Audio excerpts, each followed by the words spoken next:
sunny Pacific shore, you'll find the city of Amor. Managua, Nicaragua is a beautiful town. You buy an hacienda for a few pesos down. Central America until recently has been in shadow, largely ignored by scholars and journalists, so that the epic struggles of its peoples and the names of their heroes were lost behind a facade of ridicule, the so-called banana republics. In 1823, President Monroe proclaimed what was modestly called the Monroe Doctrine. Its aim was to protect Latin America from the Europeans, regardless of whether the people of Latin America wanted to be protected.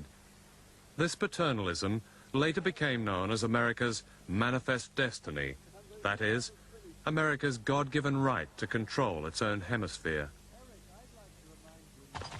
Early in the 20th century, manifest destiny took on a new meaning.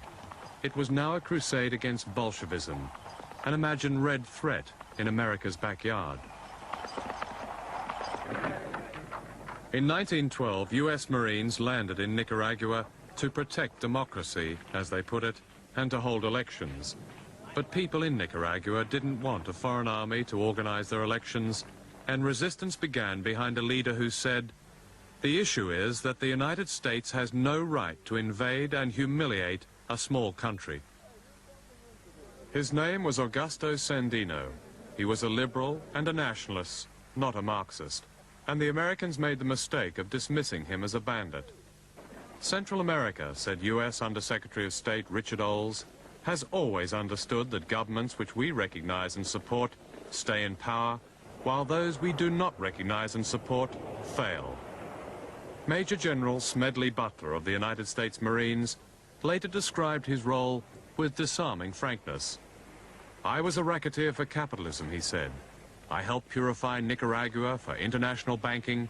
I brought light to the Dominican Republic for American sugar interests. And I helped make Honduras right for American fruit companies." Sandino and what was called his mad little army rejected all that. On July the 16th, 1927, he attacked the US Marines headquarters here at Ocotal in the north of Nicaragua. And that afternoon, across these hills, came a formation of de Havilland biplanes bearing United States markings. The planes formed into a column and dived at the center of town. With machine guns blazing, they dropped their bombs at 300 feet, and that is now believed to be the first use of organized dive bombing in history, long before the German Luftwaffe was credited with the innovation at Guernica in Spain. There were hundreds of casualties, and Sandino learned a lesson. From then on, he became a master of guerrilla warfare, of attacking and melting away, tactics which were to be adopted around the world and to change much of the world over the next 50 years. By 1933, Sandino's mad little army had defeated the Marines, driving them from Nicaragua, a lesson of history apparently overlooked today. Sandino went to Managua for peace talks, where he was betrayed by America's man, Somoza, the head of the National Guard. In 1934, he was murdered. There was a calypso sung in American nightclubs in the 1940s that began like this. A guy asked the dictator if he had any farms. The dictator said he had only one. It was Nicaragua. Anastasio Somoza founded a dynasty that ran Nicaragua like a family business for 44 years. The Somozas owned almost half of all the arable land in Nicaragua. They controlled the coffee, sugar, and beef industries.